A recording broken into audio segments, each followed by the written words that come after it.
Welcome to Sana 24 into 7. Andrew Fleming, yes, British Deputy High Commissioner to East and Northeast India. He is Commissioner of Football for all over the globe. Yes, he is the Commissioner of Football. I think here in Kolkata, you have a lot of historic clubs. Not only Mohun Bagan, but Mohammedan Sporting, who I believe were formed in 1891, and East Bengal a little bit later in 1920. Yeah. Nearly right. Yeah. We always, all of them have very rich histories, very vibrant histories, and actually in Indian football that is relatively unusual. These are probably the three best known and longest running names in terms of football in the country. Yeah. And that sets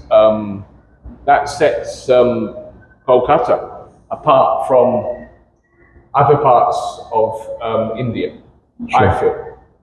Yeah. So that is one thing that's special, and I'm not sure that the franchise experiment they had earlier on before the two big Kolkata clubs, and in fact now all of them joined the ISL, went particularly well, because football is about identity and fan bases, and this is something that is very special here in Calcutta.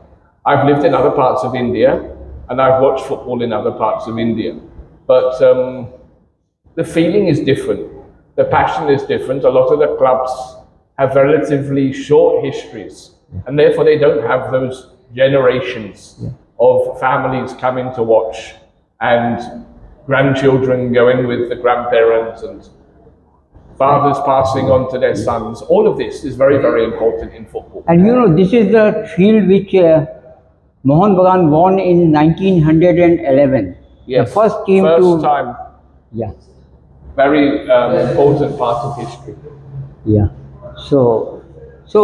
I had interviewed once Chuni Goswami. You were entering into the gate. You saw the gate in the name of Chuni Goswami. Yes. Subimal Goswami. He played in 1962 Asian Games. He told me that his team could have played in the World Cup. That team was far better, PK Chuni and Balram. So, do you know any player from this India which you can say that he can play for any top club? Baitum Bhutia was here, another player, Sunil Khetri. What is your impression about Indian players? What they are lacking? I tell you what I think Indian players lack most, okay? And that is the consistency of being able to play competitive football. I mean, this year, the ISL was truncated. So that definitely is not good for an international player that needs quality game time on a regular basis for a good 7 or 8 months of the season.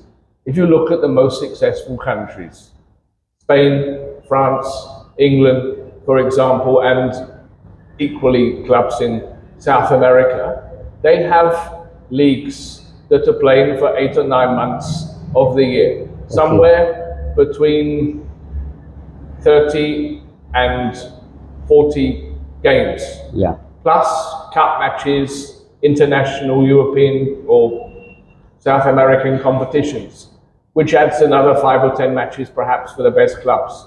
That is really, really, really important. And this is something that India would benefit from if you were to have a league structure that was a little bit bigger and allowed more top-level game time.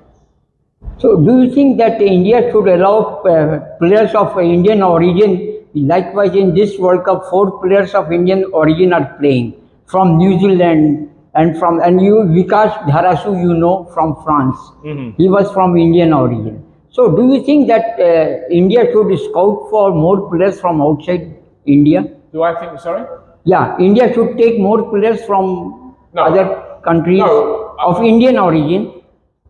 If they can get players of Indian origin, of course they can.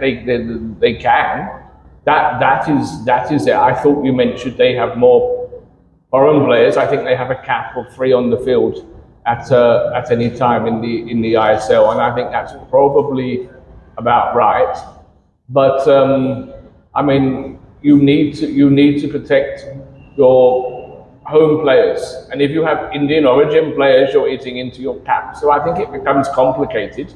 I think the international players should be chosen on merit, and fantastic, because if you do manage to find, for example, a British or a French Indian origin player that can come and play, I think it will attract a lot of interest from the media, from fans, and will be a very good thing.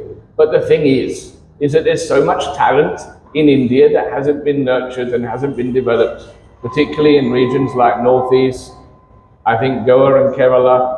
This state, of course, goes without saying. You said longer league for 9 months or 8 months. So what is your more suggestion on this? I mean, having some foreign players is perfectly fine. I think your model at the moment is you can have up to 3 on the pitch. 3 on the pitch, 4 on the pitch, is it? Okay. I think maybe in the women it's only 3. But I mean, that is perfectly fine. There are some leagues in the past that have been more protectionist. But I think in terms of developing, etc., I think in terms of exciting fans, the problem is you have to select these players in the right way and have the right people.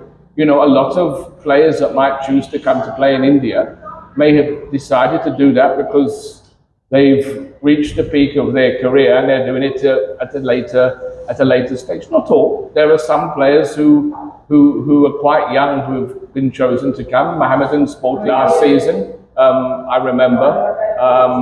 I cannot remember his name, but he's one example of a slightly younger player than perhaps the average that plays here.